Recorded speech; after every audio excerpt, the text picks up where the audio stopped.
It's weird because it doesn't say that it's Hatoful on my end. Like, I don't know what I can do about it, but it doesn't say Hatoful from my end. Yeah, over here on, what's it called? On Twitch itself, it says books. So, that shouldn't be Hatoful. I mean, it shouldn't be saying that. I don't know.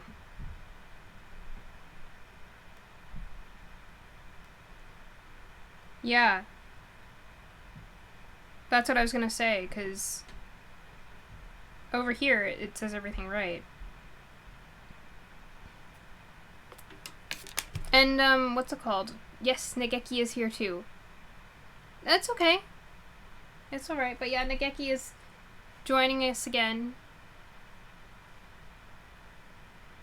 for our book reading.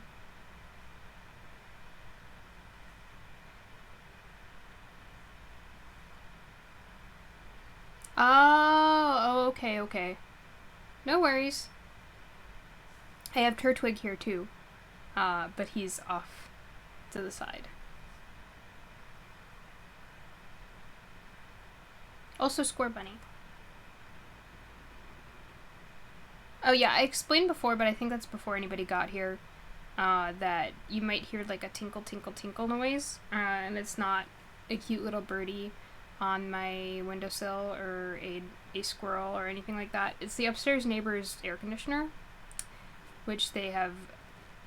I don't think it'd be less annoying if it was positioned over my own air conditioner and doing the tinkle noise over the metal of the air conditioner.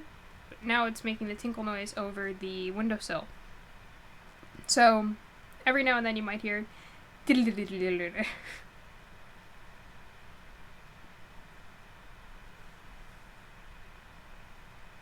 Oh, I hear some mourning doves outside. It's Nageki.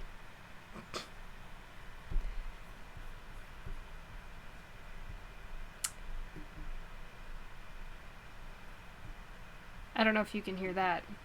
It's just like, ooh, ooh, ooh, every now and then. Yeah, my makeup on this side looks a little weird. Whatever. Alright, guys. So, we are going back into the Midnight Library. Today, if you have the same copy of the book as mine, we will be starting on page 31. It is the section entitled The Moving Shelves. So, as soon as you guys are ready. Oh, thank you. Thank you so much. Let me know when you're ready and we'll begin.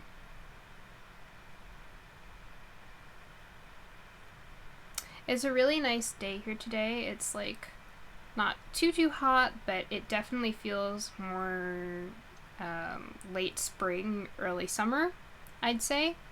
And oh, thank you. What was I gonna say? Yeah, the weather is really nice. So nice and happy atmosphere for our depressing book.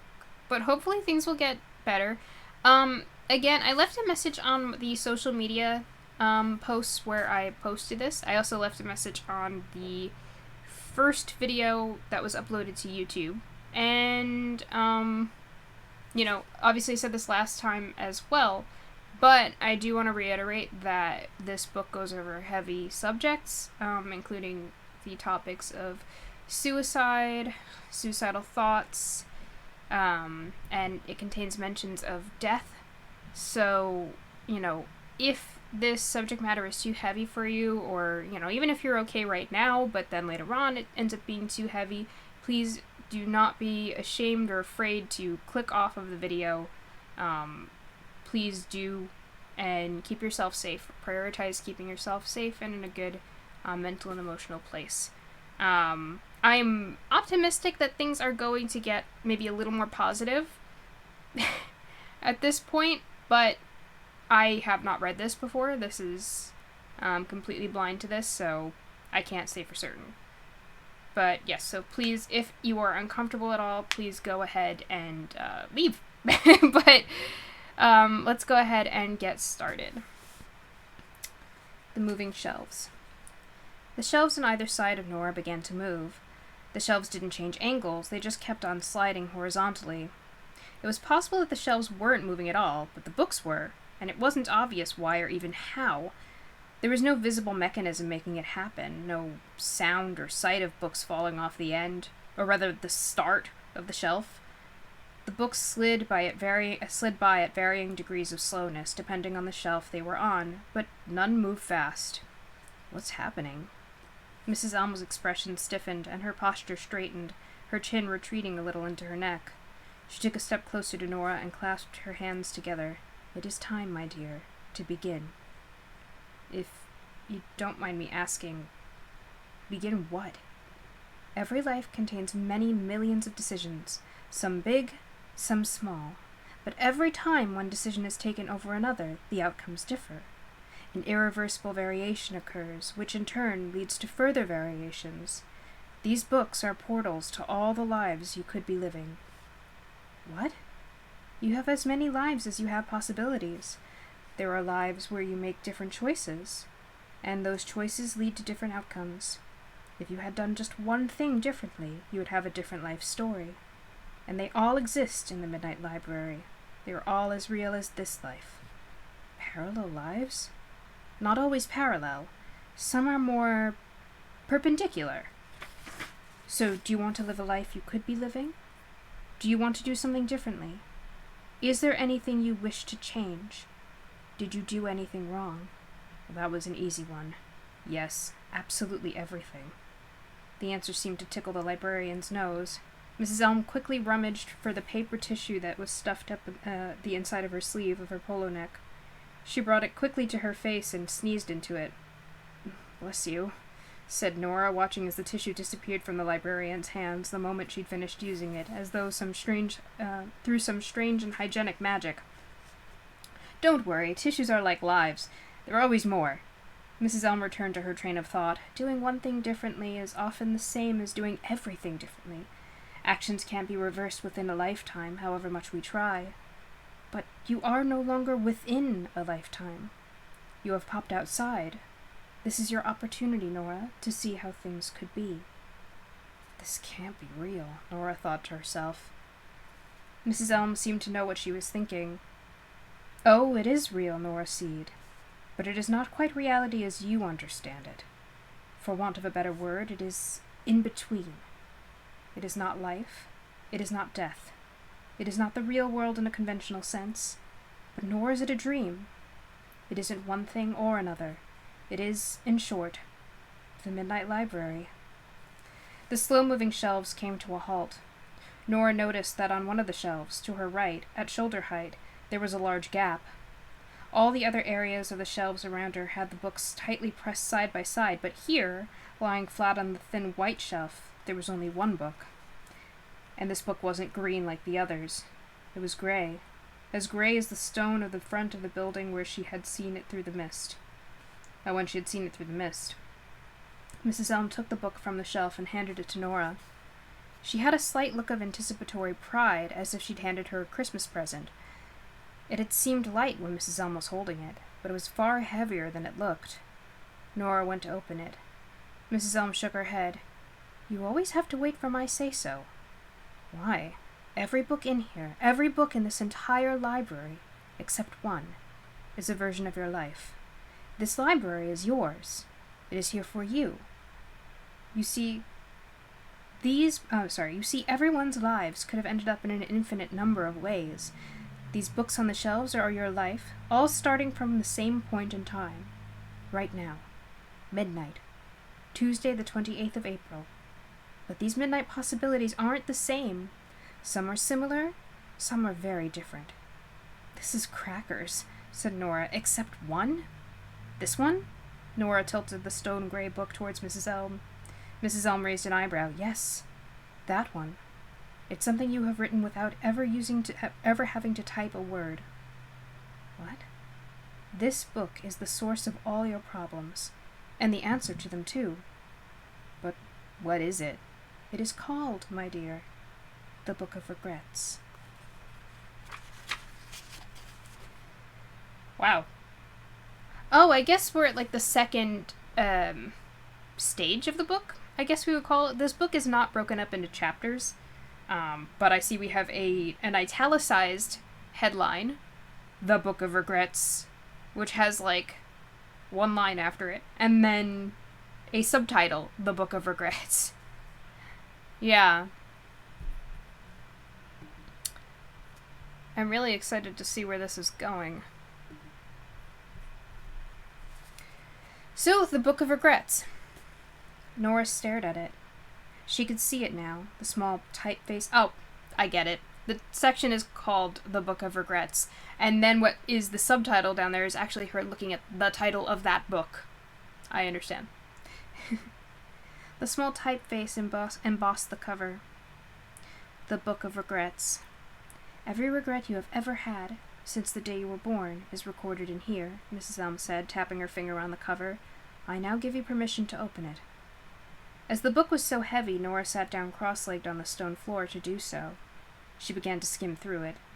The book was divided into chapters, chronologically arranged around the years of her life. 0, 1, 2, 3, all the way up to 35. The chapters got much longer as the book progressed, year by year, but the regrets she accumulated weren't specifically related to that year in question. Regrets ignore chronology. They float around. The sequence of these lists changes all the time. Right, yes, that makes sense, I suppose. She quickly realized that they ranged from the minor and quotidian, I regret not doing any exercise today, to the substantial, I regret not telling my father I loved him before he died. There were continual background regrets, which repeated on multiple pages. I regret not staying in the labyrinths because I let down my brother. I regret not staying in the labyrinths because I let down myself. I regret not doing more for the environment. I regret the time I spent on social media. I regret not going to Australia with Izzy. I regret not having more fun when I was younger. I regret all those arguments with Dad. I regret not working with animals. I regret not doing geology at university instead of philosophy. I regret not learning how to be a happier person. I regret feeling so much guilt. I regret not sticking at Spanish. I regret not choosing science subjects in my A-levels. I regret not becoming a glaciologist. I regret not getting married. I regret not applying to do the master's degree in philosophy at Cambridge. I regret not keeping healthy. I regret moving to London. I regret not going to Paris to teach English. I regret not finishing the novel I started at university. I regret moving out of London. I regret having a job with no prospects. I regret not being a better sister. I regret not having a gap year after university. I regret disappointing my father. I regret that I teach piano more than I play it. I regret my financial mismanagement. I regret not living in the countryside. After a while, it's like, reading all that, the word regret just kind of doesn't sound like a word anymore. But, like, as depressing as all this seems, I really do feel like any person, depressed or not, if you think back and you think so in depth, you would always have these, like, mounting millions of regrets, no matter what. I think you could be the happiest person in the world, ultimately, and still look back on things and have a bunch of stuff that you regret. And there's one that, like, I think it contradicts each other. Let me see.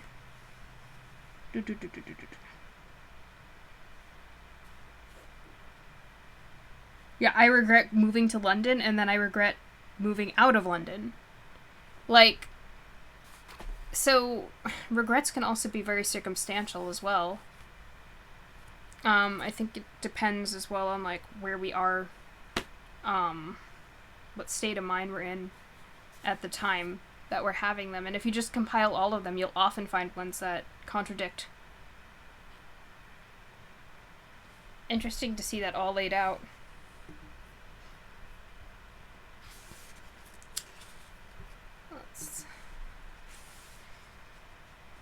Some regrets were a little fainter than others.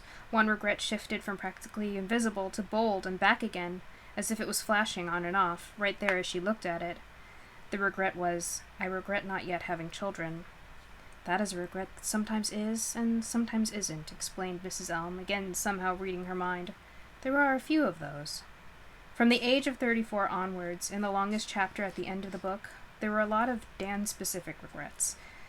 Those were quite strong and bold, and played in her head like an ongoing fortissimo chord in a Haydn concerto. I regret being cruel to Dan. I regret breaking up with Dan. I regret not living in a country pub with Dan. As she stared down at the pages, she thought now of the man she had so nearly married. Wow, the next chapter is called Regret Overload. Or the next section, I should say. Yeah.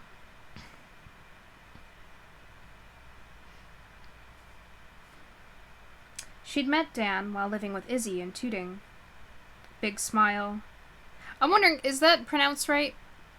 That seems to be an English city. Tooting? I'm wondering if there's like, or is it like pronounced?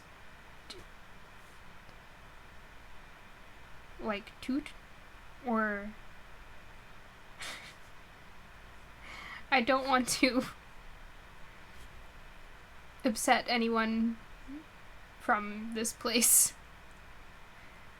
I suppose I'll continue on as it is. If there's any corrections needed, then just let me know. Okay. She'd met Dan while living with Izzy in Tooting. Big smile, short beard. Visually a TV vet. Fun, curious. He drank quite a bit, but always seemed immune to hangovers. He had studied art history and put his in-depth knowledge of Rubens and Tintoretto to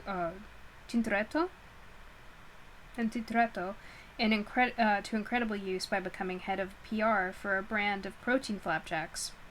He did, however, have a dream, and his dream was to run a pub in the countryside. A dream he wanted to share with her, with Nora. Oh, it's well, it's like tooting. Tooting.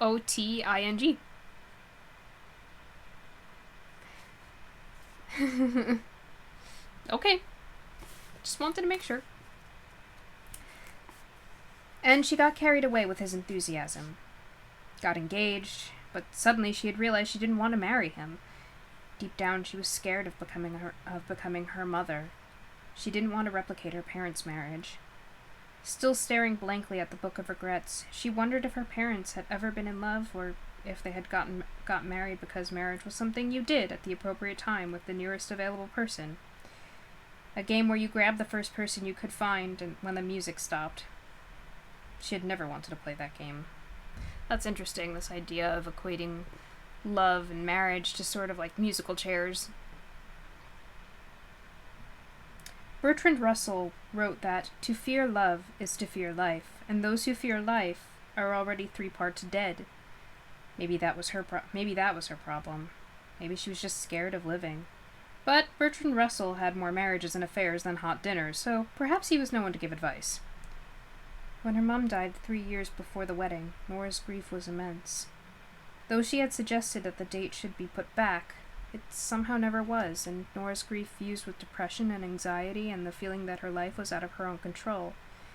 The wedding seemed such a symptom of this chaotic feeling that she felt tied to a train track, and the only way she could loosen the ropes and free herself was to pull out of the wedding. I feel like I've been in situations like that. Though in reality, staying in Bedford and being single and letting Izzy down about their Australia plans and starting work at String Theory and getting a cat had all felt like the opposite of freedom. "Oh no," said Mrs. Elm, breaking Nora's thoughts. "It's too much for you." And suddenly she was back, feeling all this contrition, all that pain of letting people down and letting herself down, the pain she had tried to escape less than an hour ago. The feelings began to swarm together. In fact, while staring at the open pages of the book, the pain was actually worse than it had been wandering around Bedford. The power of all the regrets simultaneously emanating from the book was becoming agony. The weight of guilt and remorse and sorrow too strong. She leaned back on her elbows, dropped the heavy book, and squeezed her eyes shut. She could hardly breathe, as if invisible hands were around her neck. "Make it stop!" "Close it now," instructed Mrs. Elm. "Close the book. Not just your eyes. Close it. You have to do it yourself." So Nora, feeling like she was about to pass out, sat back up and placed her hand under the front cover. It felt even heavier now, but she managed to close the book and gasped in relief.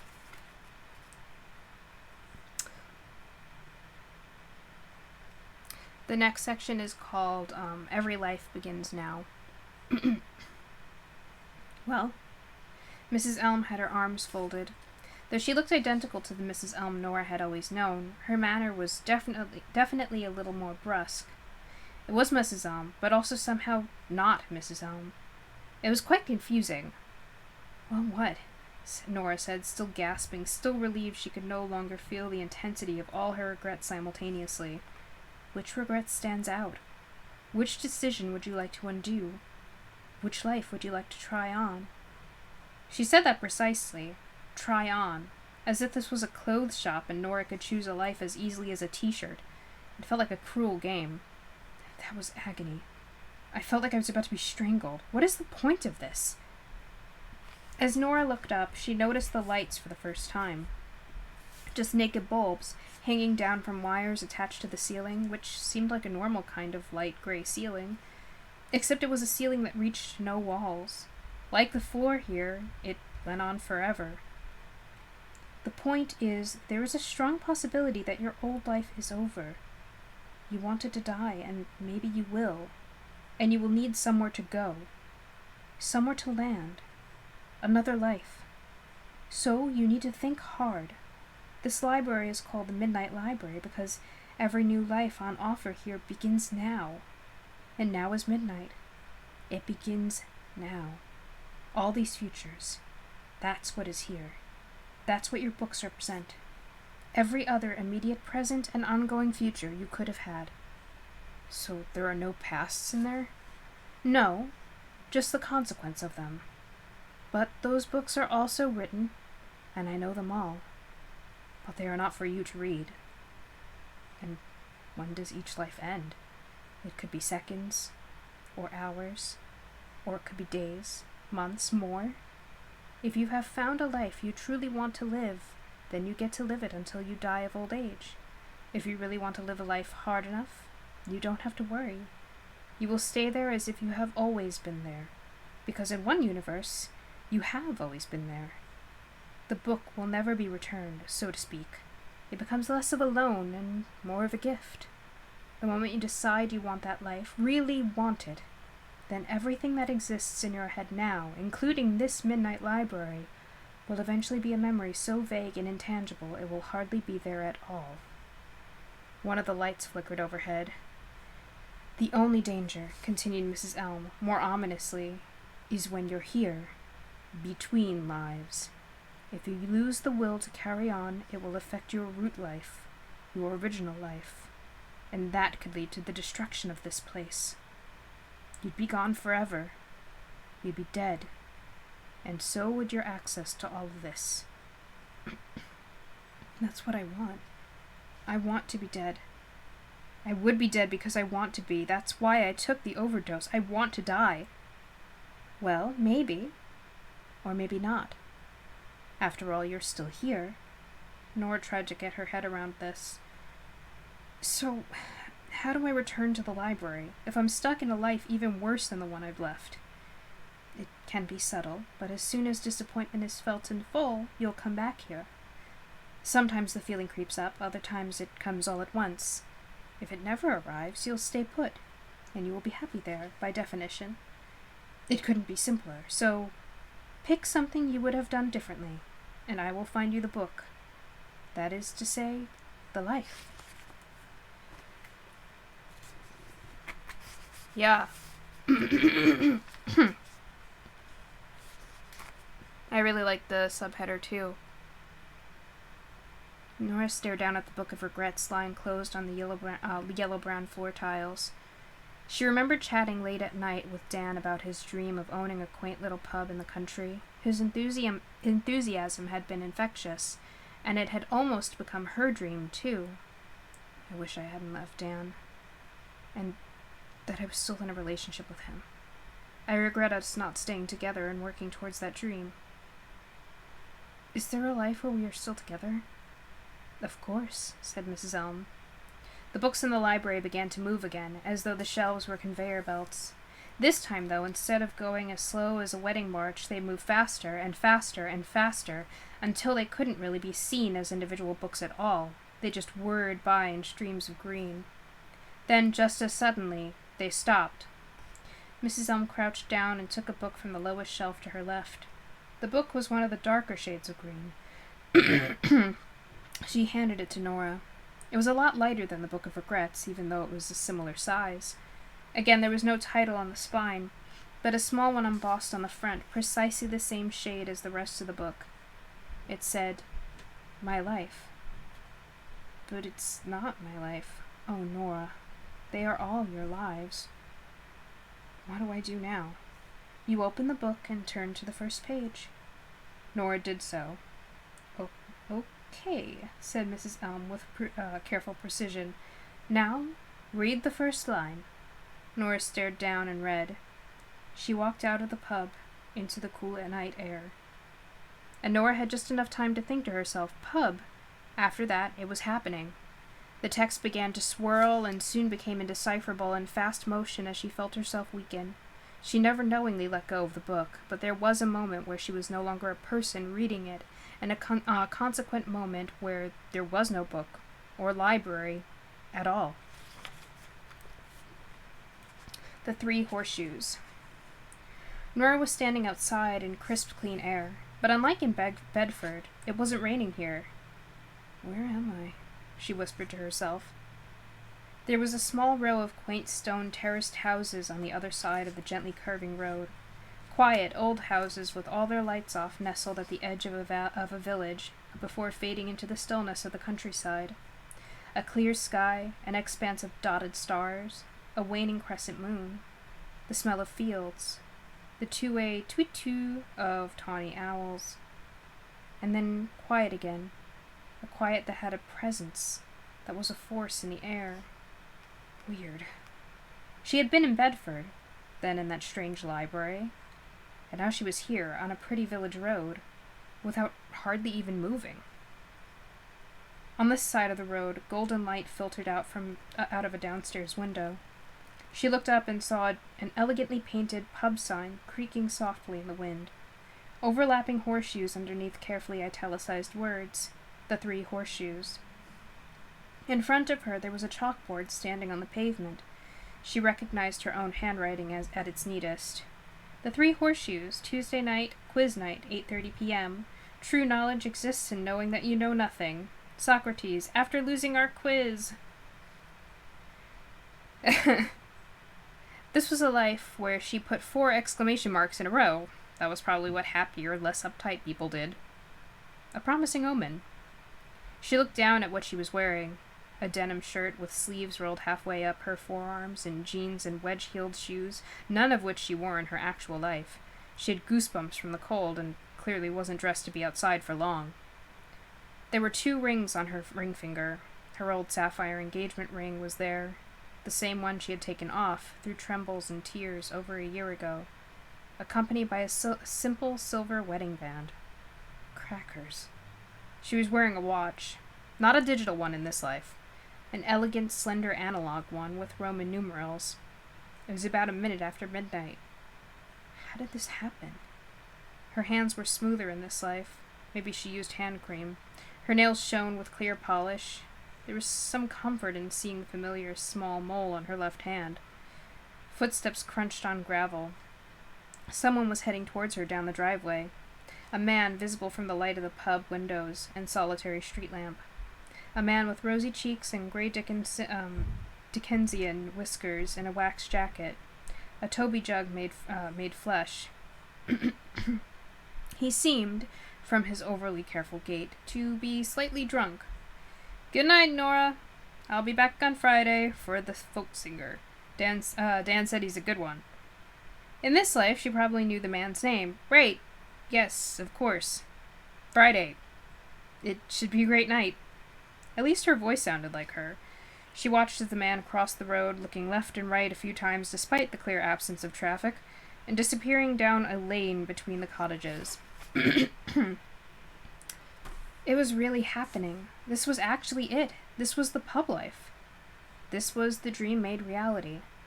This is so very weird, she said into the night. So very weird.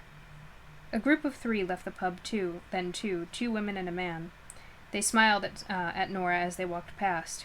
"We'll win next time," one of the women said. "Yes," replied Nora. "There's always a next time." She walked up to the pub and peeked through the windows. It seemed empty inside, but the lights were still on.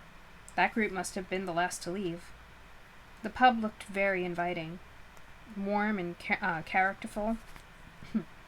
Small tables and timber beams and a wagon wheel attached to a wall, a rich red carpet and a wood-paneled bar full of an impressive array of beer pumps.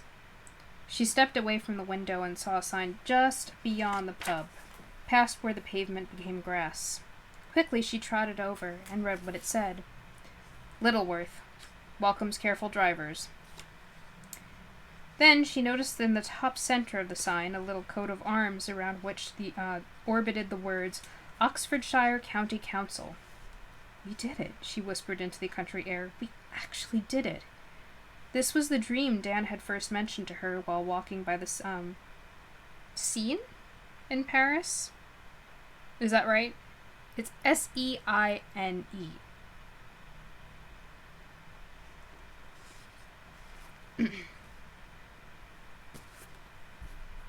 I just want to make sure of that before I continue on.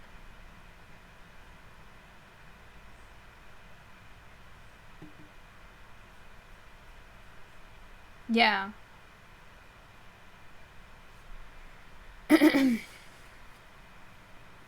Sen? Like that?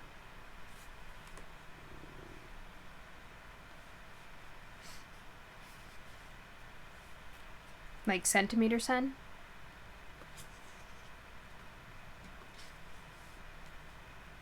Like sen. Sen. Mm-hmm. Okay. By the Seine in Paris, eating macarons they had bought on the Boulevard Saint-Michel. Saint-Michel. That I think I got right.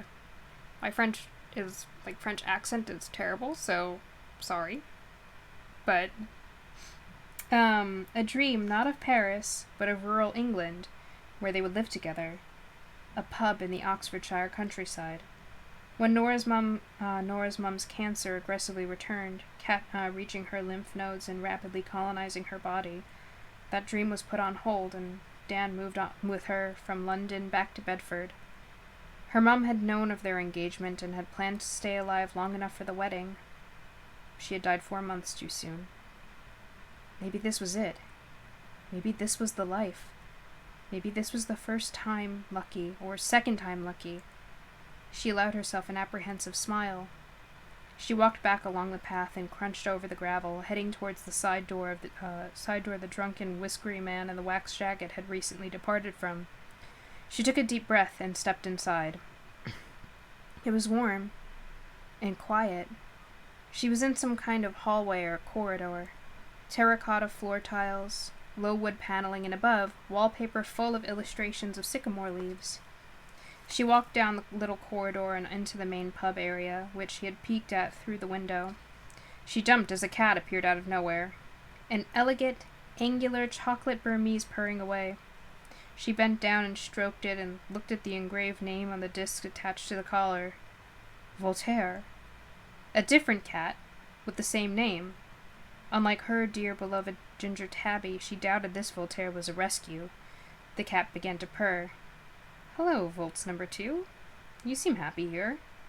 Are we all as happy as you?" The cat purred a possible affirmation and rubbed his head against Nora's leg. She picked him up and went over to the bar. There was a row of craft beers on the pumps, stouts and ciders and pale ales and IPAs. Vicar's favorite, Lost and Found, a Miss Marple, Sleeping Lemons, Broken Dream. There was a charity tin on the bar for butterfly conservation. She heard the sound of clinking glass, as if a dishwasher was being filled. Nora felt anxiety constrict in her chest, a familiar sensation. Then a spindly 20-something man in a baggy rugby top popped up from behind the bar, hardly giving any attention to Nora as he gathered the last remaining used glasses and put them in the dishwasher. He switched it on then, pulled down his coat from a hook, put it on, and took out some car keys. "Bye, Nora. I've done the chairs and wiped all the tables. Dishwasher's on." Thanks. Till Thursday." Yes," Nora said, feeling like a spy about to have her cover blown. "See you." A moment after the man left, she heard footsteps rising from somewhere below, heading across the tiles she had just walked down, coming from the back of the pub. And then he was there. He looked different. The beard had gone, and there were more wrinkles around his eyes, dark circles. He had a nearly finished pint of dark beer in his hand. He still looked a bit like a TV vet, just a few more series down the line. "Dan," she said, as if he was something that needed identifying, like a rabbit by the road. "I just want to say I am so proud of you. So proud of us." He looked at her blankly.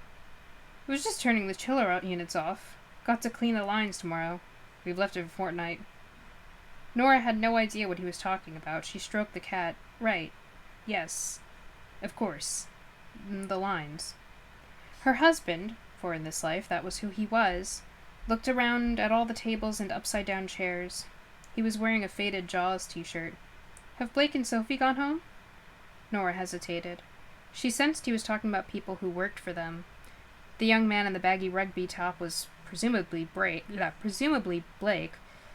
didn't seem to be anyone else around. "Yes," she said, trying to sound natural despite the fundamental bizarreness of the circumstances. "I think they have. They were pretty on top of things." "Cool." She remembered buying him the Jaws t-shirt on his 26th birthday, 10 years previously.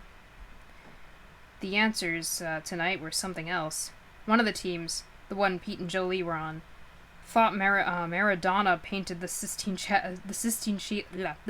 ceiling. Nora nodded and stroked Volts number 2, as if she had any idea who on earth Pete and Jolie were. "To be fair, it was a tricky one tonight. Might take them from another website next time. I mean, who actually knows the name of the highest mountain in the Kara-what's-it range?" "Karakoram?" Nora said. "That would be K2. "Well, obviously you know," he said a little too abruptly, a little too tipsily. "It's the kind of thing you would know. Besides, because while most people were into rock music, you were into actual rocks and stuff. Hey," she said, "I was literally in a band." A band, she remembered then, that Dan had hated her being in. He laughed. She recognized the laugh, but didn't entirely like it. She'd forgotten how often during the relationship Dan's humor hinged on other people, specifically Nora. When they'd been together, she'd tried not to dwell on this aspect of his personality.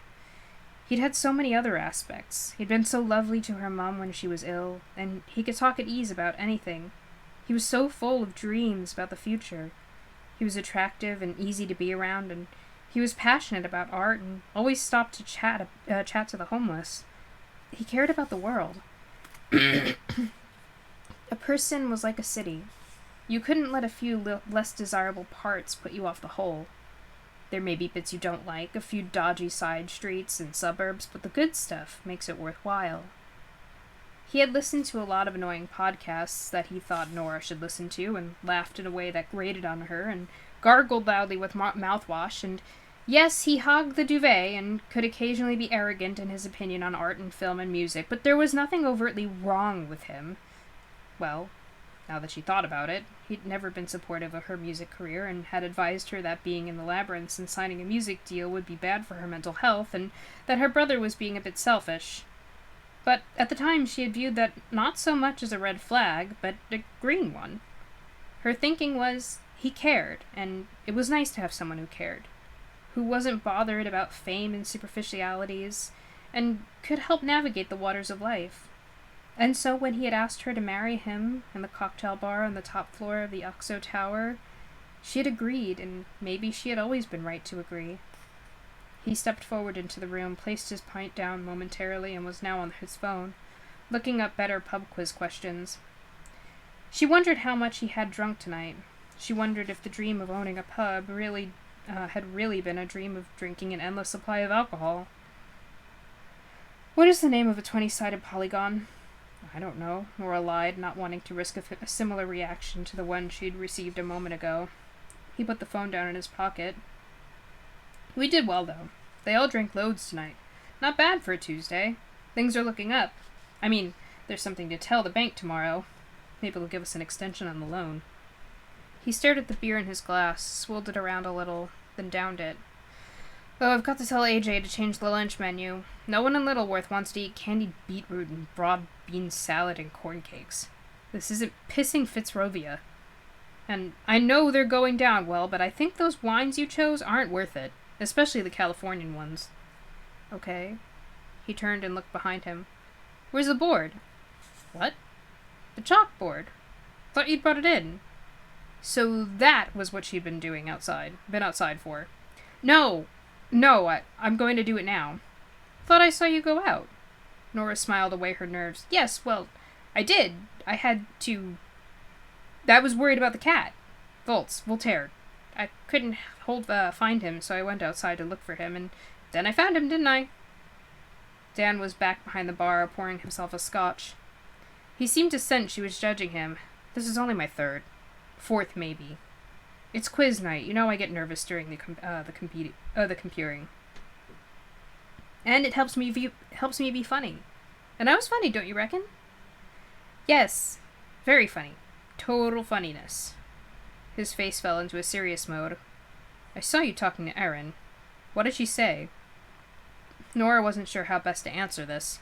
Oh, nothing much. The usual stuff. You know Erin. It sounds like he was possibly threatened by her success. He sounds like he's a guy who's always living in the future, but doesn't necessarily have like concrete plans. If I were to gather or to predict.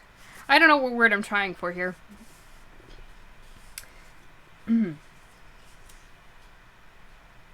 How's Will doing? Really well, Nora guessed. He says hi. Dan's eyes popped wide with surprise. Really? Nora had no idea what to say. Maybe Will was a baby. Maybe Will was in a coma.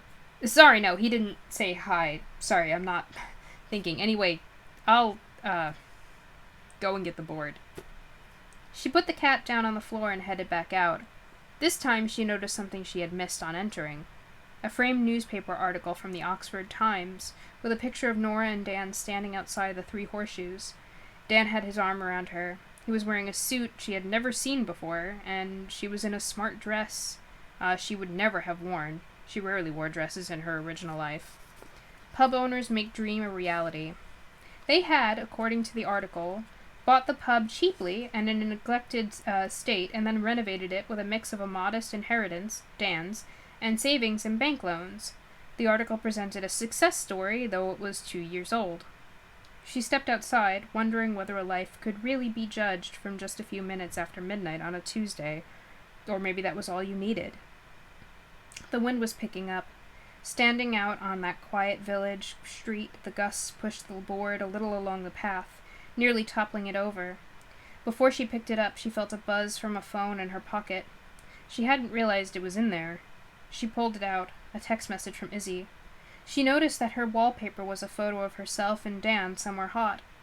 She unlocked the phone using facial recognition and opened the message. It was a photo of a whale rising high out of the ocean, the white spray soaking the air like a burst of champagne. It was a wonderful photo, and just seeing it caused her to smile. Izzy was typing. Another message appeared. This is one of the pics I took yesterday from the boat. And another. Humpback mother. Then another photo, 2 whales this time, their backs breaking the water, with calf. The last message also included emojis of whales and waves. Nora felt a warm glow. Not just from the pictures, which were indisputably lovely, but from the contact with Izzy. When Nora backed out of her wedding to Dan, Izzy had insisted that she come to Australia with her. They'd mapped it all out, a plan to live near Byron Bay and get jobs on one of the whale-watching boat cruises. They'd shared lots of clips of humpback whales in anticipation of this new adventure. But then Nora had wobbled and backed out, just like she had backed out of a swimming career and a band and a wedding. But unlike those other things, there hadn't even been a reason.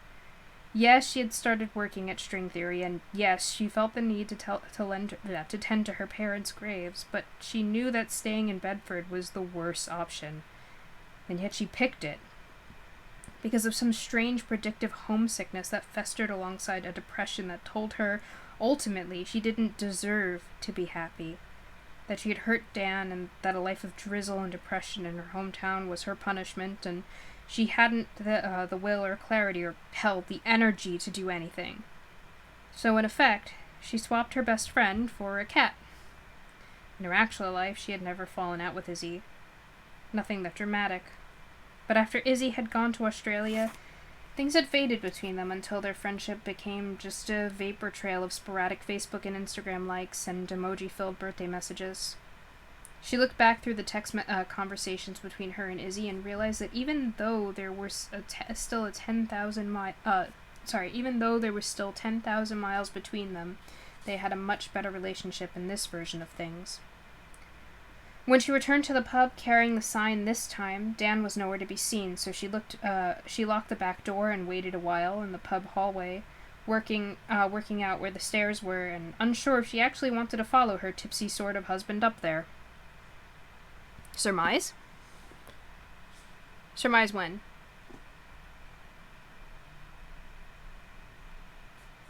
Sorry, it's hard for me to,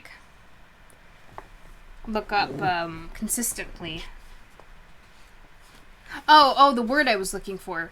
Yes, that probably is it. That sounds like it. I should turn this way so the bunny ears look better. But anyway, let's see. She found the stairs at the rear of the building, through a door that said staff only, and she stepped on the beige raffia carpet, heading towards the stairs, just after a framed poster of Things You Learn in the Dark, one of their favorite Ryan Bailey movies, which they had watched together at the Odeon in Bedford. She noted a smaller picture on a sweet little windowsill. It was their wedding photo, black and white, reportage style, walking out of a church into a shower of confetti. It was difficult to see their faces properly, but they were both laughing, and it was a shared laugh, and they seemed, as far as the photograph can tell you anything, to be in love. She remembered her mum talking about Dan. "He's a good one. You're so lucky. Keep hold of him." She saw her brother Joe, too, shaven-headed and looking genuinely happy, champagne glass in hand, and his short-lived, disastrous investment banker boyfriend, Louis, by his side. Izzy was there, and Ravi, too, looking more like an accountant than a drummer, standing next to a bespectacled woman she'd never seen before. While Dan was in the toilet, Nora located the bedroom. Although they evidently had money worries, the nervous appointment with the bank confirmed that, the room was expensively furnished. Smart window blinds, a wide, comfortable-looking bed, the duvet crisp and clean and white. There were books either side of the bed. In her actual life, she hadn't had a book by her bed for at least 6 months. She hadn't read anything for 6 months. Maybe in this life she had a better concentration span. She picked up one of the books, Meditation for Beginners. Underneath it was a copy of a biography of her favorite philosopher, Henry David Thoreau. There were books on Dan's bedside table, too. The last book she remembered him reading had been a biography of Toulouse. Oh, why so much French? Toulouse-Lautrec. Toulouse-Lautrec? Lautrec.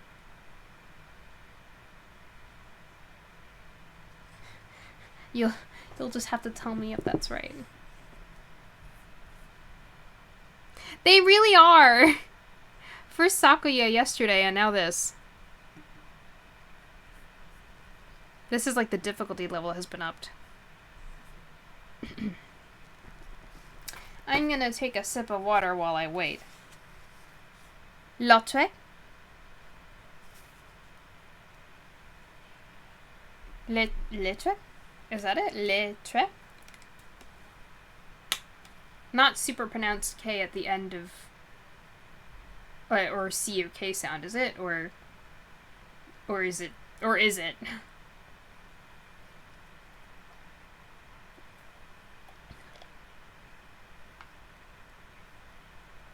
Kayla, don't you have the book in front of you?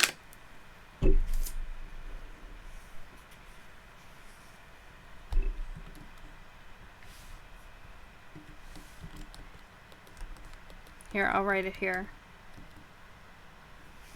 Trek. Le Trek. Oh, okay. Dangerous to just rely on me, but... Oh, you told me you wanted to know how it was spelled. So I spelled it.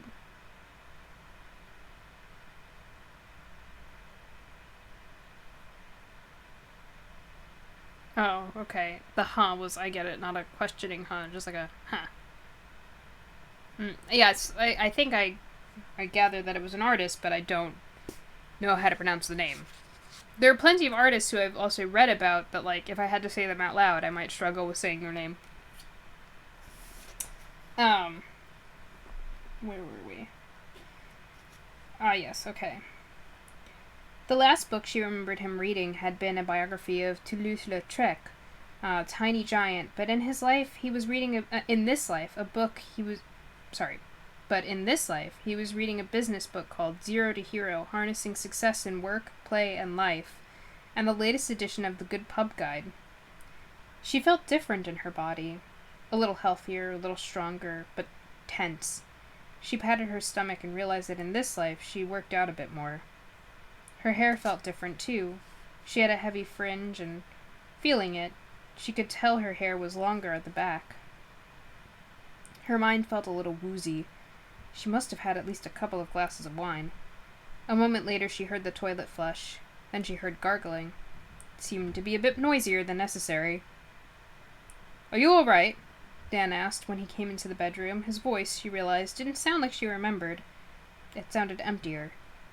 A bit colder. Maybe it was tiredness. Maybe it was stress. Maybe it was beer. Maybe it was marriage. Maybe it was something else. It was hard to remember exactly what he had sounded like before, what he had been like precisely. But that was the nature of memory. At university she had done an essay dryly titled The Principles of Hobbesian Memory and Imagination. Thomas Hobbes, Hobbesian. Okay. The Principles of Hobbesian Memory and Imagination. Thomas Hobbes had viewed memory and imagination as pretty much the same thing, and since discovering that, she had never entirely trusted her memories. Outside the window, the street lamp's yellow glow illuminated the desolate village road. "Nora? You're acting strange. Why are you just standing in the middle of the room? Are you getting ready for bed, or are you doing some kind of standing meditation?" He laughed. He thought he was funny. He went over to the window and pulled the curtains. Then he took off his jeans and put them on the back of a chair. She stared at him and tried to feel the attraction she had once felt so deeply. It seemed to require a Herculean effort. She hadn't expected this. Everyone's lives could have ended up in infinite number of ways. He collapsed heavily onto the bed, a whale in the ocean, picked up Zero to Hero, tried to focus, put it down, picked up a laptop by the bed, shoved an earphone into his ear. Maybe he was going to listen to a podcast. "I'm just thinking about something." She began to feel faint, as if she was only half there. She remembered Mrs. Elm talking about how disappointment in the life would bring her back to the library. It would feel, she realized, altogether too strange to climb into the same bed with a man she hadn't seen for 2 years. She noticed the time on the digital alarm clock. 12:23. Still with the earphone in his ear, he looked at her again. "Right, listen, if you don't want to make babies tonight, you can just say, you know? "What? I mean, I know we'll have to wait another month until you are ovulating again." "We're trying for a baby?" I want a baby? Nora, what's with you? Why are you strange today? She took off her shoes. I'm not. A memory came to her, related to the Jaws t-shirt. A tune, actually. Beautiful Sky. The day she had brought Dan the Jaws t-shirt had been the day she had played him a song she had written for the Labyrinths. Beautiful Sky. It was, she was convinced, the best song she had ever written. And, more than that, it was a happy song to reflect her optimism at that point in her life. It was a song inspired by her new life with Dan, and he had listened to it with a sluggish indifference that had hurt at the time, and which she would have addressed if it hadn't been his birthday. Yeah, he had said, it's okay. She wondered why that memory had stayed buried, only to rise up now, like the great white shark on his fading t-shirt. There were other things coming back to her now, too. His over-the-top reaction when she'd once told him about a customer, Ash the surgeon, an amateur guitar player who came into string theory for the occasional songbook, casually asking Nora if she wanted to go for a coffee sometime. Of course I said no. Stop shouting. Worse, though, was when an A&R man for a major label, or rather a boutique former indie label with Universal behind them, wanted to sign the Labyrinths. Dan had told her that it was unlikely they'd survive as a couple. He'd also heard a horror story from one of his university friends who'd been in a band and signed to a label, and then the label ripped them off, and they'd all become unemployed alcoholics or something. I could take you with me, she said. I get it in the contract. We could go everywhere together. Sorry, Nora, but that's your dream. It's not mine. Which hurt even more with hindsight, knowing how much, before the wedding, she'd tried to make his dream of a pub in Oxfordshire countryside become her dream as well. Dan had always said his concern was for Nora. She'd been having panic attacks while she was in the band, especially when she got anywhere near a stage. But the concern had been at least a little manipulative, now that she thought about it. I thought, he was saying now, that you were starting to trust me again. Trust you? Dan, why wouldn't I trust you? You know why. Of course I know why, she lied. I just want to hear you say it. Well, since the stuff with Aaron. She stared at him like he was a Rorschach inkblot, in which she saw no clear image. Yeah, he's, he doesn't seem great. If I had, well, we don't really know the circumstances of them getting together in the first place. I guess he's good looking, but if I had to guess, it was during a time probably that she felt out of control. I don't know, we'll see. Did I miss that? He had an affair? Oh, the stuff with Aaron. Is that what you mean? Like, that? Yeah. I get what you're saying now. Well, since the stuff with Aaron. She stared at him like he was a Rorschach inkblot in which she saw no clear image. Aaron? The one I was speaking to tonight? Am I going to get beat up for everyone forever about one stupid drunken moment? On the street outside, the wind was picking up, howling through trees as if attempting a language. This was the life she had been in mourning for. This was the life she had beaten herself up for not living. This was the timeline she thought she regretted not existing in. One stupid mistake, she echoed.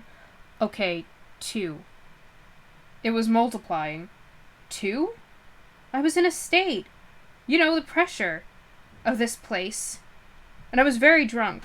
You had sex with someone else, and it doesn't seem you have been seeking much atonement.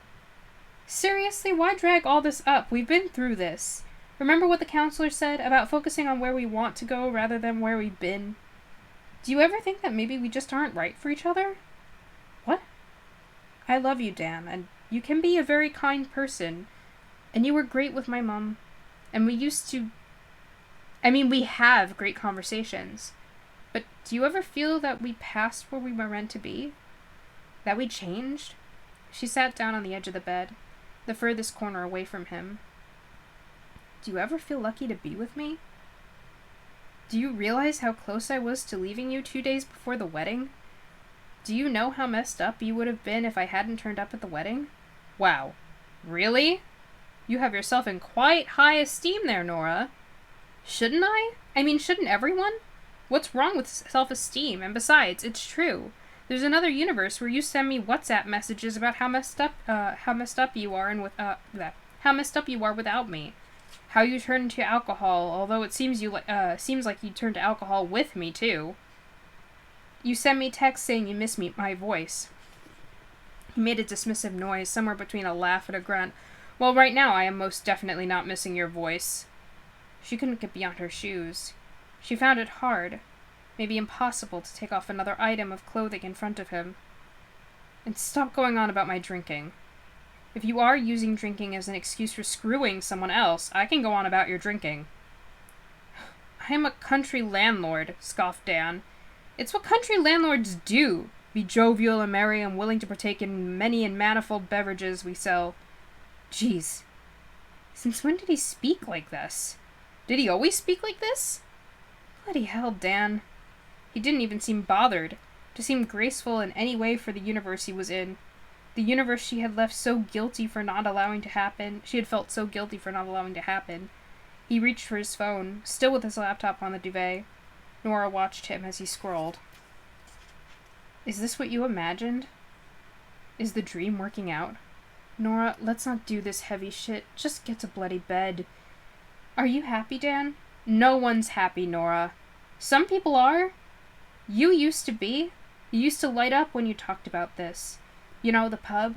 Before you had it. This is the life you dreamed of. You wanted me and you wanted this, and yet you've been unfaithful and you drink like a fish, and I think that you only appreciate me when you don't have me, which is not a great trait to have. What about my dreams? He was hardly listening, or trying to look like he wasn't. Big fires in California, he said almost to himself. Well, at least we're not there. He put the phone down, folded his laptop. You coming to bed or what? She had shrunk for him, but he still hadn't found the space he needed. No more. Ikosagon, she told him. What? The quiz. Earlier. The 20-sided polygon? Well, a 20-sided polygon is called an ikosagon. I knew the answer, but I didn't tell you because I didn't want you to mock me. And now I don't really care because I don't think me knowing some things that you don't should bother you. And also, I am going to go to the bathroom.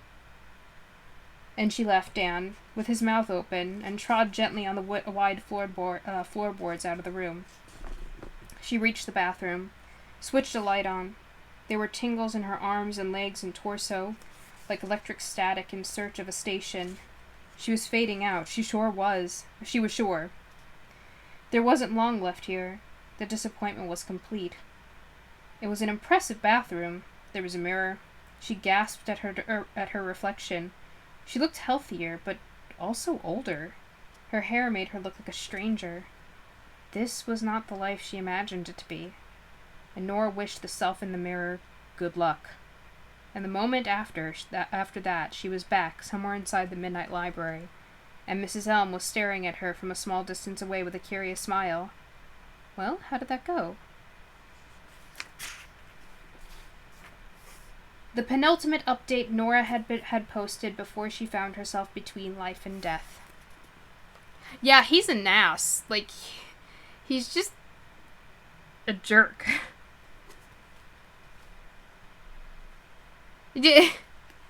I think actually this is gonna be the point of it, that she actually hasn't made any wrong decisions in her life previously, and that she has all possibility in the world to continue from where she left off. Like, that there was actually nothing wrong with how she had been, before. I guess we'll see. I'm going to be reading this last section here, and then I think that we're done for today, but you will also let me know if you want me to continue, so let's see. So again, the penultimate update Nora had posted before she found herself between life and death. Do you ever think, how did I end up here? Like, you are in a maze and totally lost, and it's all your fault because you were the one who made every turn? And you know that there are many routes that could have helped you out, because you hear all the people on the outside of the maze who made it through, and they are laughing and smiling, and sometimes you get a glimpse of them through the hedge. a fleeting shape through the leaves. And they seem so damn happy to have made it, and you don't resent them, but you do resent yourself for not having the ability to work it all out. Do you? Or is this maze just for me? P.S. My cat died.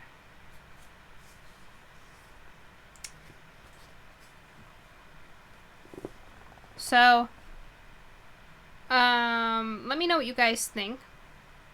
We may stop here in the book.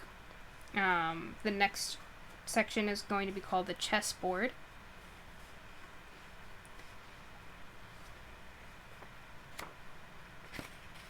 If you want me to continue so we don't leave on that note, I can. But I am really liking it too.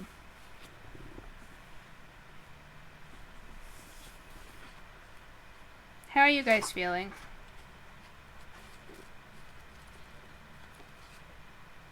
I know. I feel really bad for Voltaire too. Having to live with Dan.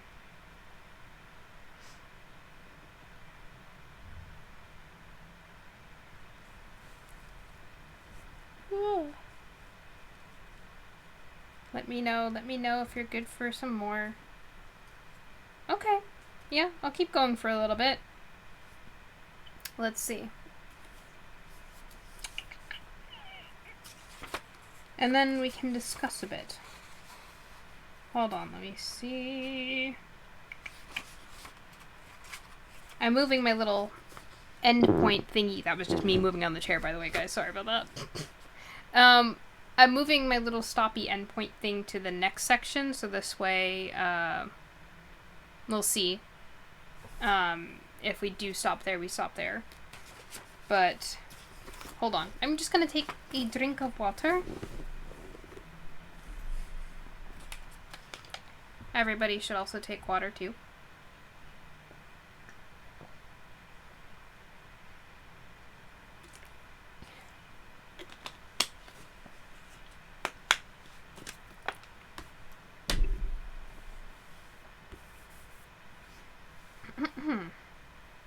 Good!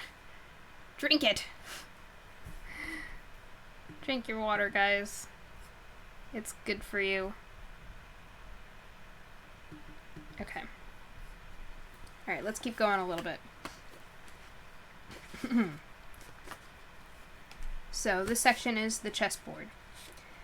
The shelves of the Midnight Library were quite still again, as if their movement had never even been a possibility. Nora sensed they were in a different portion of the library now. Not a different room as such, as there seemed to only be one infinitely vast room. It was difficult to tell if she really was in a different part of the library, as the books were still green, though she seemed closer to a corridor than where she had been. Sorry. Sorry, sometimes, you get sniffly over time.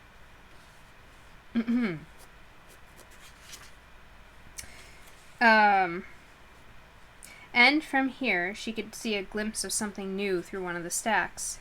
An office desk and computer, like a basic makeshift open-plan office positioned in the corridor between the aisles. Mrs. Elm wasn't at the office desk. She was sat at a low wooden table right there in front of Nora, and she was playing chess. It was different to how I imagined, said Nora. Mrs. Elm looked like she was halfway through a game. It's hard to predict, isn't it? She asked, looking blankly in front of her as she moved a black bishop across the board to take a white pawn. The things that will make us happy. Mrs. Elm rotated the chessboard through 180 degrees. She was, it appeared, playing against herself. Yes, said Nora, it is. But what happens to her? To me? How does she end up? How do I know? I only know today. I know a lot about today, but I don't know what happens tomorrow. But she'll be there in the bathroom and she won't know how she got there. And have you never walked into a room and wondered what you came in for? Have you never forgotten what you just did? Have you never blanked out or misremembered what you were just doing?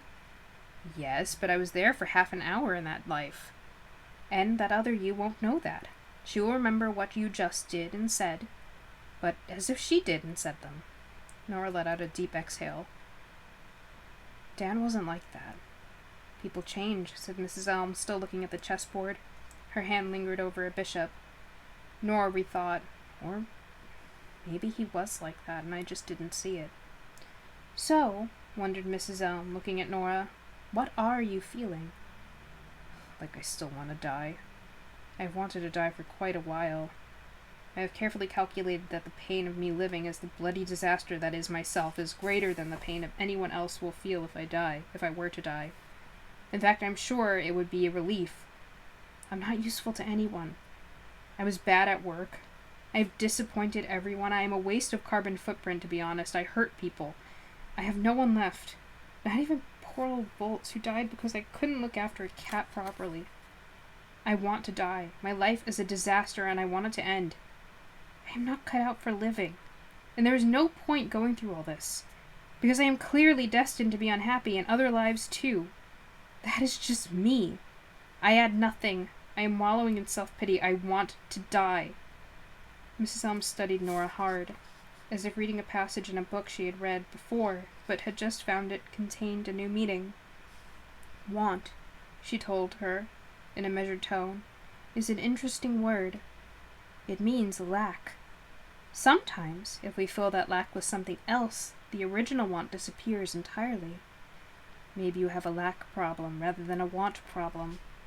Maybe there's a life that you really want to live. I thought that was it. The one with Dan? But it wasn't. No, it wasn't. But that is just one of your possible lives. And 1 into infinity is a very small fraction indeed.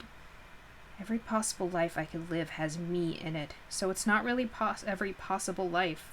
Mrs. Elm wasn't listening. Now, tell me, where do you... Oh, sorry. That's actually still Mrs. Elm. Every possible... Wait. I'm very confused. Oh, okay. I think that she says... I don't know why they didn't just break this up, but it's on the same... in the same paragraph that Nora says, every possible life I could live has me in it. And then it goes to Mrs. Elm talking. Now tell me, where do you want to go now? Nowhere, please. Do you need another look at the Book of Regrets?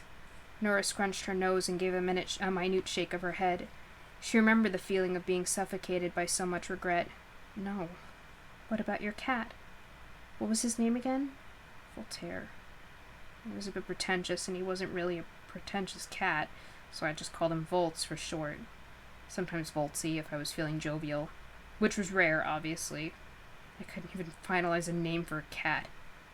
Well, you said you were bad at having a cat. What would you have done differently? Nora thought. She had the very real sense that Mrs. Elm was playing some kind of game with her, but she also wanted to see her cat again, and not simply a cat with the same name. In fact, she wanted it more than anything. Okay. I'd like to see the life where I kept Voltaire indoors. My Voltaire. I'd like the life where I didn't try and kill myself, and where I was a good cat owner and I didn't let him out into the road last night. I'd like that life. Just for a little while. That life exists, doesn't it? We can continue if you want for the next section. Let me just see here.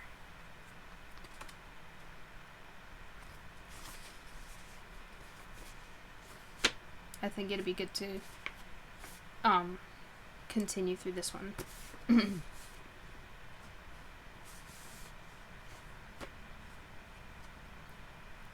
This one is the only way to learn is to live.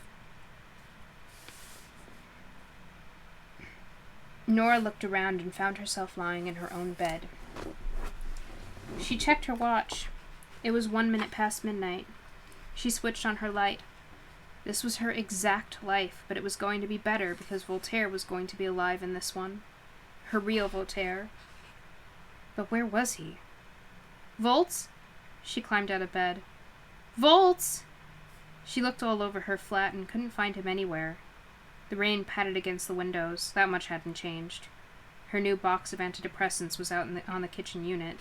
The electric piano stood by the wall, silent. Voltsy? There was her yucca plant and her 3 tiny potted cacti. There were her bookshelves, with exactly the same mix of philosophy books and novels and untried yoga manuals and rock star biographies and pop science books. An old National Geographic with a shark on the cover and a 5-month-old copy of Elle magazine, which she'd brought mainly for the Ryan Bailey interview. No new editions in a long time. There was a bowl still full of cat food. She looked everywhere, calling his name.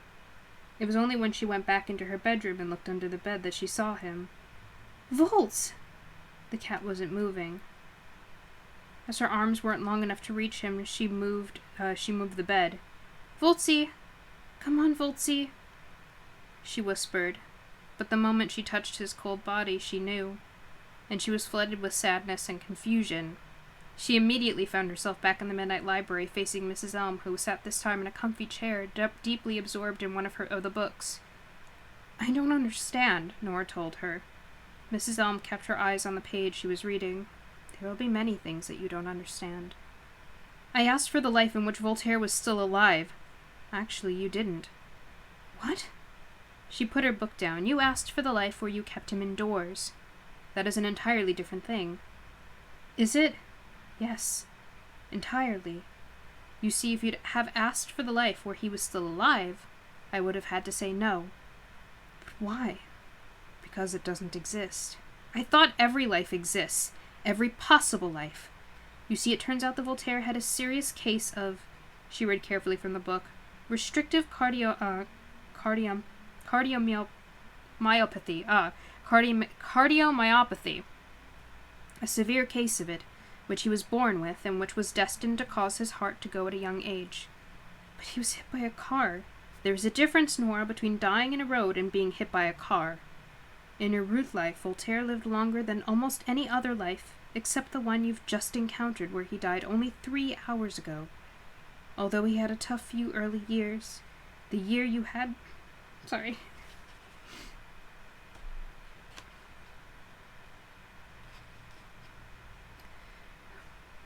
The year you had with him was the best of his life. Voltaire has had much worse lives. Believe me. You didn't even know his name a moment ago.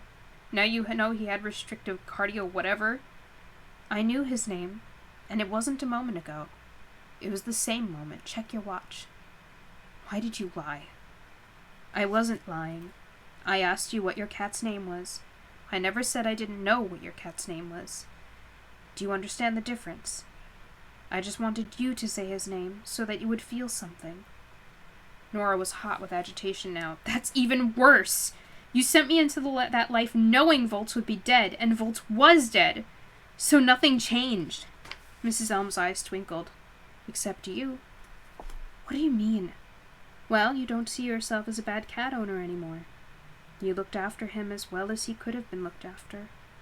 He loved you as much as you loved him. And maybe he didn't want you to see him die.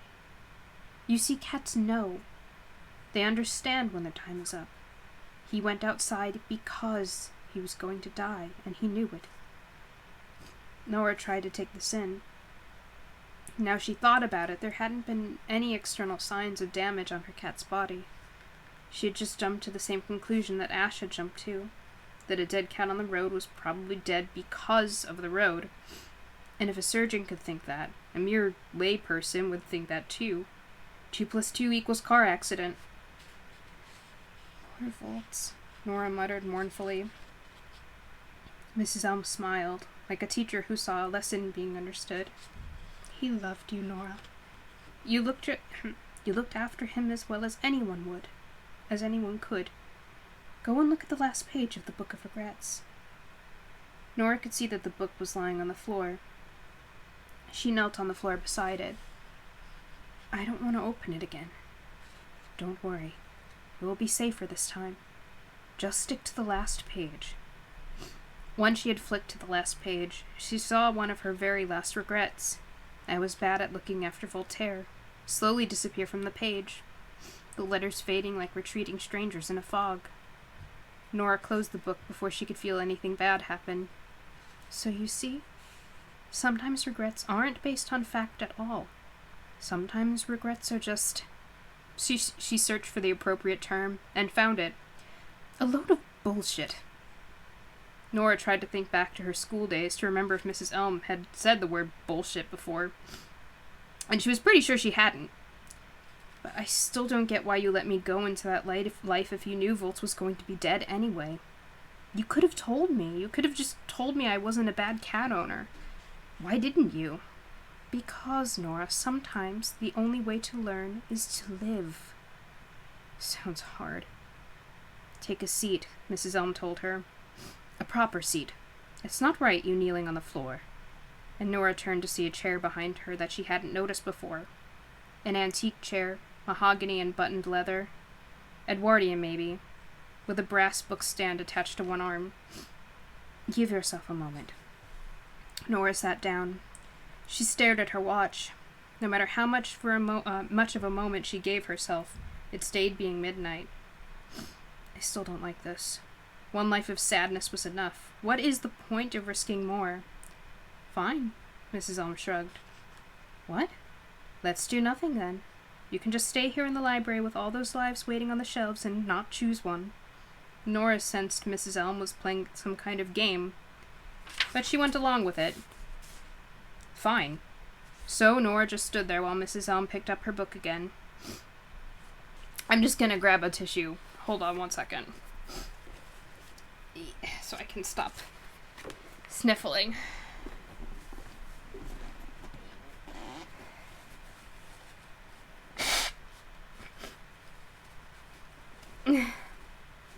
Yeah, this book is hard. Oh wait, it's over here. I see that my makeup's running a little bit. I think that's as good as it's gonna be right now. Yeah. Let me see where we are.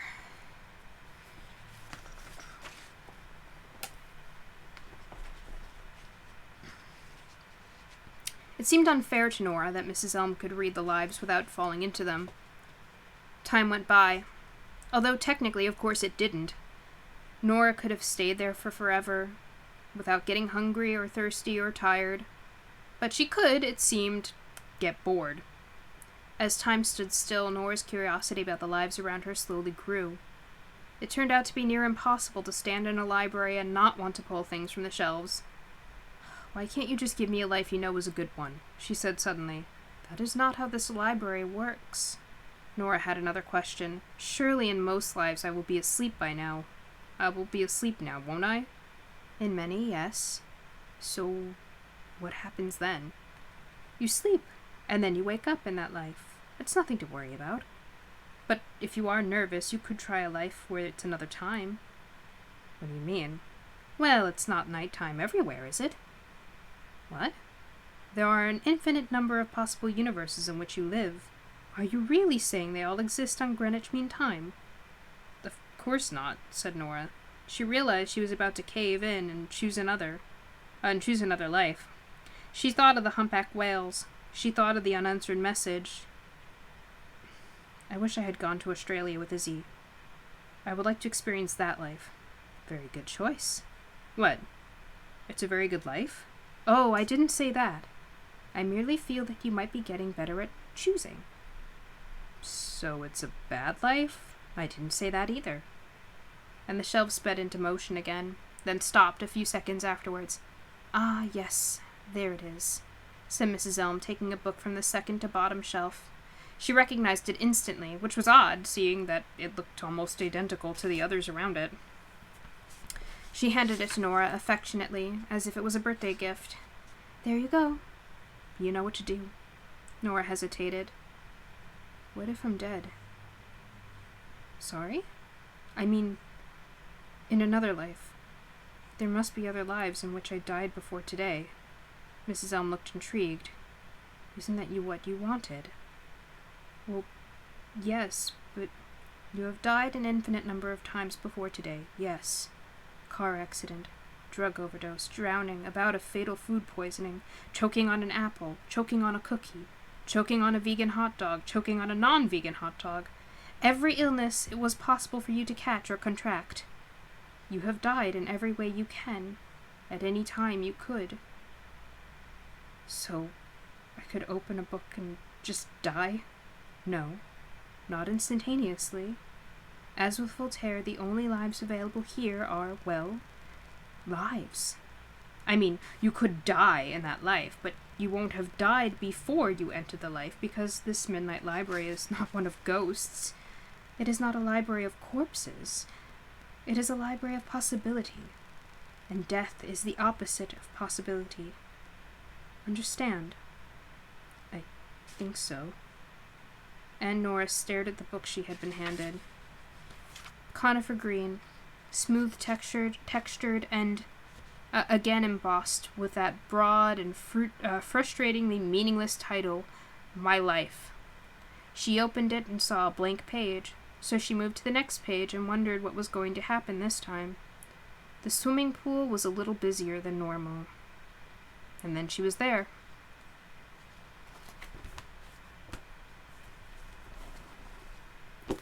Do we continue, or perhaps I think maybe stop for this time? The book certainly knows how to hook you.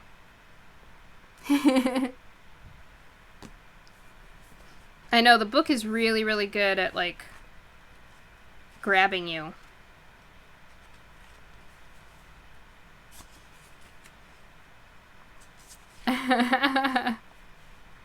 Aww.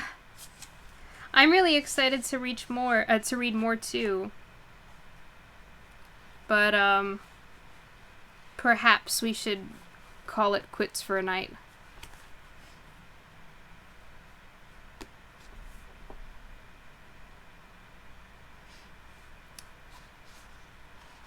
How do you guys feel if we stop there? Don't say that, guys, because, like, I really want to keep reading too, but I also don't want... I don't know. It's up to you guys, not me. Don't leave it in my hands.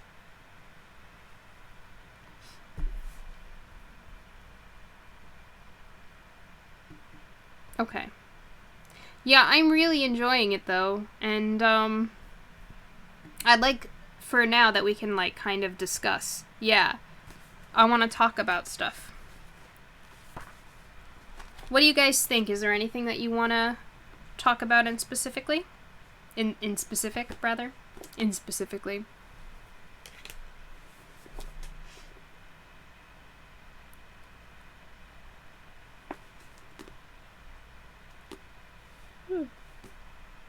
I know, me too. It was really hard to read that. Yeah. But I do like what they talked about with it, because I feel like that's a very common thing with pet owners. You know, we get so attached to them that when we lose them, it's so instinctive to feel like we are at fault. You know, I mean, that's like a normal thing with grief. You know, I should have noticed something. I should have I should have been better. You know. But sometimes things are just meant to happen. And, like, all you can do is the best you can, you know?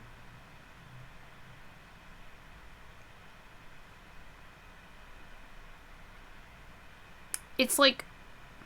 I'm, like, gonna cry again. It's like... It's a bittersweet lesson, but it's, like... It's really true.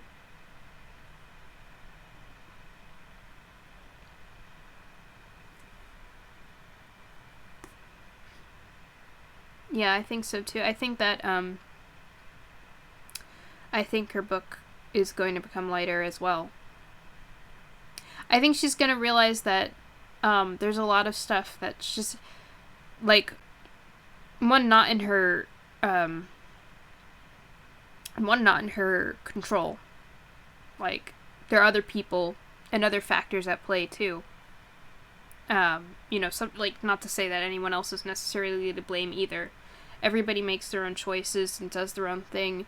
And I think the point is that there's no wrong choice. But you just keep going. You keep going, and if you want to do something differently, you just do it. And what happens, happens. Like, you know?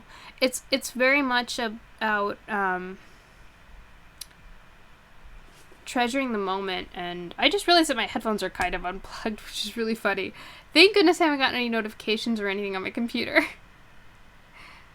But, yeah, it's about not worrying so much about outcomes and live in the moment, do what makes you happy for now. Do what you think is gonna make you happy, but also don't, like, sacrifice the things that you're happy with, you know, like,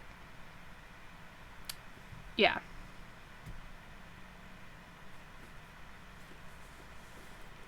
Very much like live in the moment.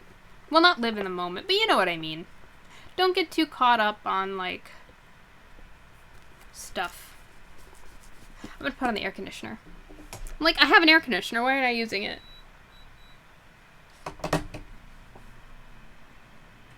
Yeah.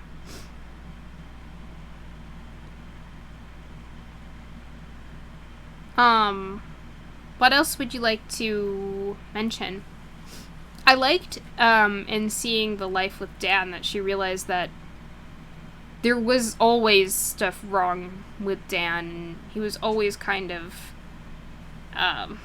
not very nice at times. Although I will say that I feel like he was a little too unlikable, because, you know, it's hard to strike that balance, right? Because it's like, at this point, it's then like, why were you even with him? And I don't know that we're meant to be thinking about that, is the thing. Like, it's not unrealistic. Like, some people do change, like, for the absolute worst and become unrecognizable to the them that they once were. That does happen. But it then makes us ask the question, like, well, how did they even get together? Why did they even get together? And I don't know that we're supposed to be asking that. I don't think we're gonna see that, which would make sense if we wouldn't. So, I don't know. Maybe then I would say that it's just it was a little too heavy-handed in that, if I had to be, like, very critical on it.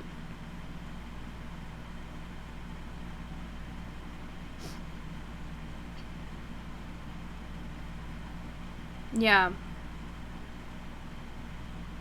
Life is worth living, nothing is permanent, and, like, just because you made choices before that you feel have left you not as well off, that doesn't, like, really matter. Just do what you can do for the now. I always remember that one quote from Angel, which is like, we take what we get, champ, and we do our best with it.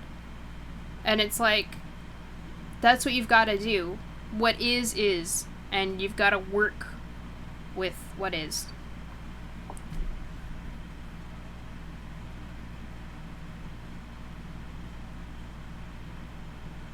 Because it's impossible to, like, this is cool.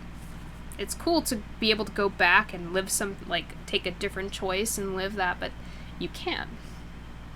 And so I think ultimately the book is going to talk about that. If, like, the best life you can be living is the life you already were living. You have all the possibilities in the world. Yeah. It's true. Yeah. Is this about, like, why she was with Dan? Is that what you mean?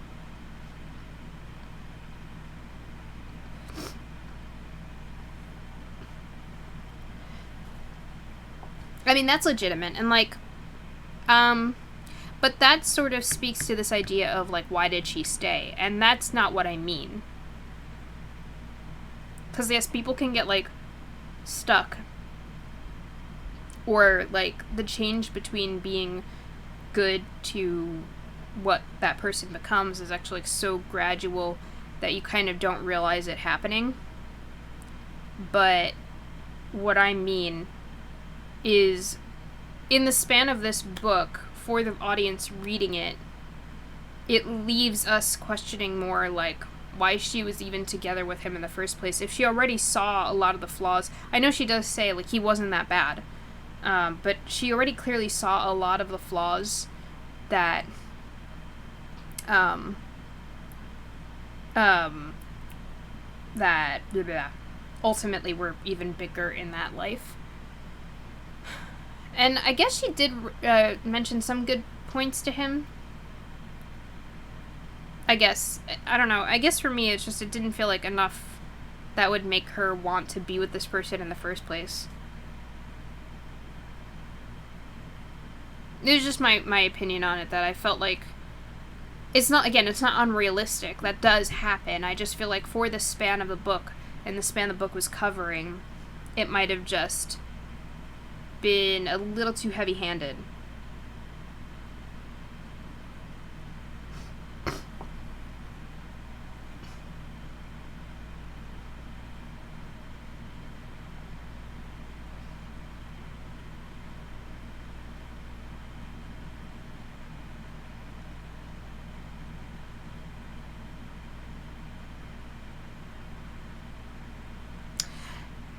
Yeah, so, like, it appeared one way, and then in actuality, like, she was just putting labels on his intentions.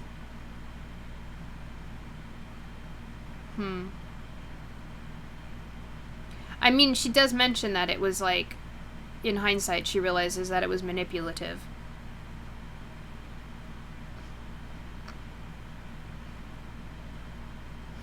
I mean, it's interesting because it's like, I wonder if he ever thought that his motives were just pure care. Maybe that's a weird, nonsensical question to wonder.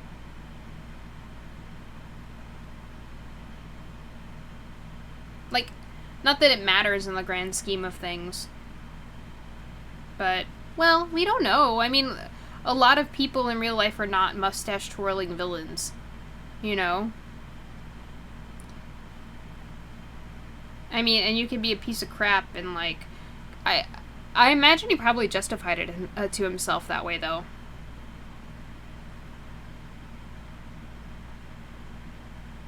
Again, not that he matters. He was an asshole.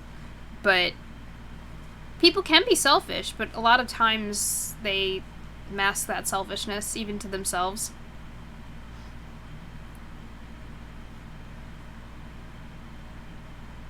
Like, because there are people that make that argument, like, arguments that are similar to that, and, like, deep down, that is what they're doing. They know that they just don't want this to happen, or for whatever reason, but, like, on the surface, they don't actually know how they're truly feeling, or why they're doing what they're doing, and, like, there are people like that. Not to say that he would have been any better had he gotten a reality call or anything like that. Reality check, rather. But I guess it's just interesting things to think about as a writer. And as someone who is passionate about psychology and stuff.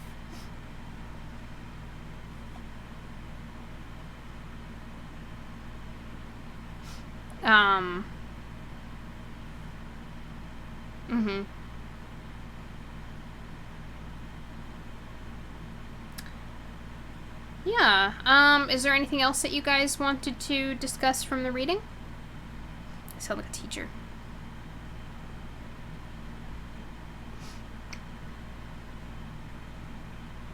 There will be a test at the end of the book.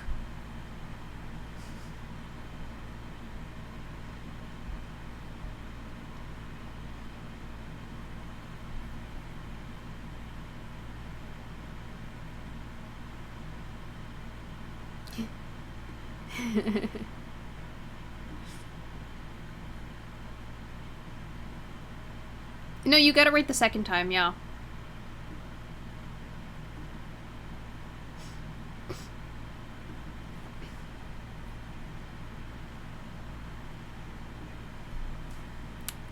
Alright then. If that's it, then that will be the end of our time today. So yes, we read quite a bit today and ended off on... Yes, that will be on the test. So remember, MA''AM. So we ended off, and we are now on the section entitled Fire, which kind of makes me nervous. I'm not optimistic with this book, in terms of, like, where that's going. But, yeah, so we will end off today and continue again next week, Sunday at 5. It seems like that is a good time, so right now we'll at least be sticking with that. Yes, so we have that, and we also have Hataful on Saturdays at 5 p.m. Eastern Standard Time. So go ahead and tune into that. If you'd also like to check out replay videos from Hataful and also Quoth the Author, those are being uploaded to my YouTube, which is with the same username that it is here, so Sky Destiny on YouTube. So if you are watching on YouTube, please leave a comment. You can also go ahead and suggest future books if you'd like us to read anything in particular, so please go ahead and do that. And go ahead and like and subscribe, and don't forget to hit that bell. We will be back next week. This has been Sky. Bye-bye.